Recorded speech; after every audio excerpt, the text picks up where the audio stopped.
Лун Хаочень погиб в битве с императором Фэнсю. Цаер с командой отправилась в башню Вечности, чтобы спасти его. Лишь некромант Электролюкс или Элекс обладал достаточной силой, чтобы воскресить Лун Хаоченя. Для этого требовалось живое сердце. Цаер, естественно, не колеблясь, предложила свое, однако Элекс не дал ей убить себя ради Лун Хаоченя. Как же тогда воскреснет Лун Хаочень? Что сделает Элекс? В этой иллюзии Цаер отдала свое сердце, но Лун Хаочень не может жить. Он обнимает Цаер, целует ее, и в этот момент решается на то, чтобы покончить с собой. Он использует последнюю каплю духовной энергии и собирается вонзить ее себе в голову, лишь бы снова быть с ней в смерти. Но Элекс пытается остановить его. Святой некромант действительно вначале не понимал, что они не могут жить друг без друга. Но Лун Хаочень, потеряв Цаер, утратил всякий смысл жизни. Без любви все остальное пусто. Он словно тень самого себя. И все-таки в последний момент он слышит голос Цаер. Притом живой Цаер, которая со стороны наблюдала за этой сценой. Они со слезами обнялись. Увидев обнимающуюся пару, святой некромант Элекс с трудом произнес: «Вы двое победили». Прямо сейчас Лун Хаочень и Цаер были полностью поглощены радостью воссоединения. Однако Лун Хаочень еще не воскрес по-настоящему. Просто Элекс использовал необычный способ, чтобы временно вернуть его к жизни. Цаер с тревогой спрашивает, если они победили, разве Элекс не должен по-настоящему воскресить Хаоченя? Элекс объяснил, что до сих пор была лишь иллюзия, созданная его душой. И если бы он позволил Цаер пожертвовать собой, чтобы воскресить Хаоченя, то все было бы реальным. Но, к счастью, этого не произошло, потому что Лун Хаочень сам не хотел жить без нее. Элекс предложил ему выбор – унаследовать его силу и остаться в живых вместе с любимой девушкой, либо отказаться и умереть. Почему так? В оригинале Лун Хаочень еще не познакомился с Элексом и считал его злом, бедствием этого мира, виновным в разрушении прежнего мира. Лун Хаочень был сыном света, а Элекс – воплощением тьмы, поэтому такой выбор был непростым. Цаер переспросила, действительно ли Элекс, даже без ее сердца, может помочь ему вернуться к жизни. Да, Элекс – всемогущий святой некромант. Как он сам сказал, в этом мире вещи, которые он не мог сделать, очень-очень редки. Поскольку душа Лун Хаоченя сохранилась, он может решить вопрос с восстановлением его тела. Но со стороны Элекса было лишь одно условие. Лун Хаочень должен унаследовать его силу и стать следующим лордом некромантов. Ребята, нашел для вас топовый сервис, который реально облегчает жизнь всем владельцам PlayStation и Xbox. Если вам нужно пополнить счет, купить подписку PS Plus, Xbox Game Pass или даже игру, Купи-код справится с этим быстро и по лучшей цене. Сам уже проверил. Заходим на сайт, выбираем нужную подписку или сумму пополнения, вводим данные, применяем мой промокод KINOMIX и получаем дополнительную скидку 2%. Оплата проходит моментально, а подписка или деньги сразу появляются в аккаунте. Купи-код работает уже несколько лет, у них более 25 миллионов успешных пополнений, поддержка 24/7, все максимально прозрачно, доступно даже в Турции, Украине и Индии. Ссылка на сайт и мой промокод в описании и закрепленном комментарии. Экономьте на играх и подписках уже сейчас. Лун Хаочень должен стать его преемником, иначе они оба умрут, а Элекс просто снова впадет в сон. Лун Хаочень немного подумал, его глаза постепенно прояснились, и он принял решение. Он выбрал жизнь ради Цаер. Он согласился унаследовать силу Элекса. Он не стал оправдываться или колебаться, просто выбрал. Ведь если он готов был умереть за нее, то почему бы не жить ради нее, даже если это значит отречься от прежних принципов. Это решение поразило всех. Цаер была потрясена до глубины души. Даже Элекс, ожидавший тяжелых душевных метаний, был ошеломлен. Он не ожидал, что сын света, готовый умереть за свои принципы, так просто от них откажется. И тут произошло нечто невероятное. Мощный взрыв раздался в душе Элекса. Его внутреннее существо начало сгорать под действием святого огня, который вдруг пробудился. Энергия света и смерти схлестнулись внутри него, вызывая разрушительный выброс силы. Лун Хаочень, даже не задумываясь, обнял Цаер, прикрывая ее собой и стараясь защитить от разрушительной энергии. Мощь души Элекса была настолько огромна, что даже император Фэнсю не смог бы ей противостоять. Любовь Лун Хаоченя и Цаер тронула сердце Элекса и пробудила в нем прежние чувства. Он рассказал им свою историю, что привело к тому, что он, сын света, стал бедствием. Величайший некромант из всех, что видел мир. Величайший покой и спящее бедствие. Электролюкс!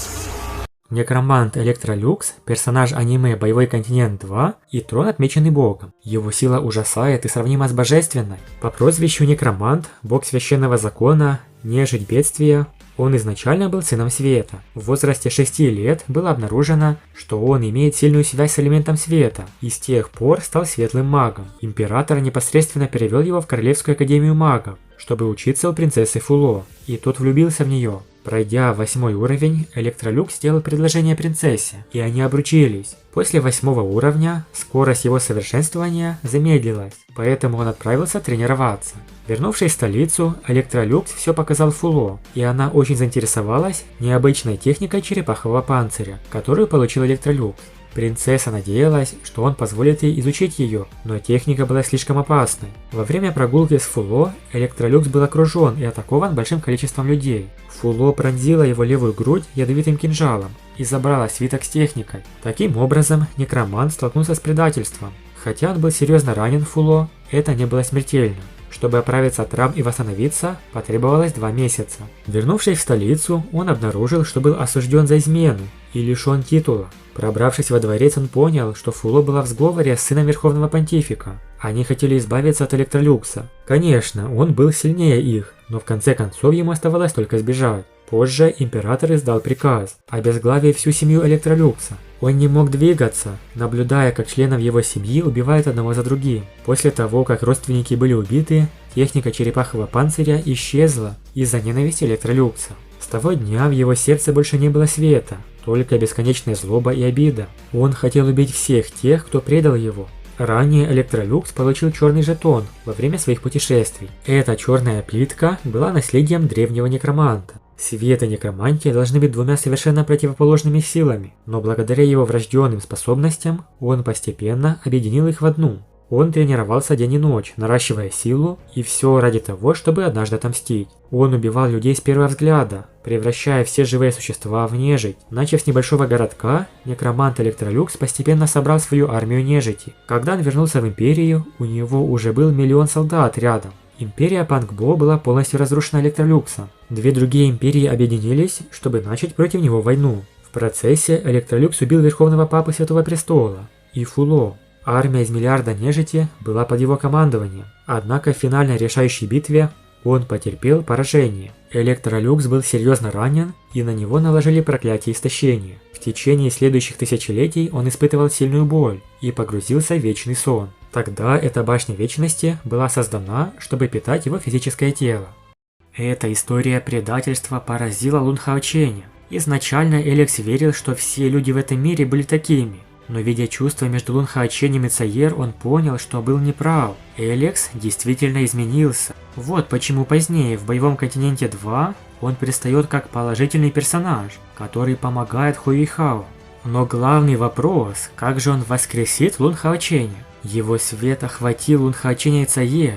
В знак благодарности он подарил Цаер чистейший вид энергии смерти. Поскольку у нее тело сансары, эта энергия идеально сольется. Что касается Лун Хаоченя, Элекс коснулся рукой своего лба, а затем из глубины его души вышел яркий свет. Постепенно эта точка света была полностью вытянута из его души.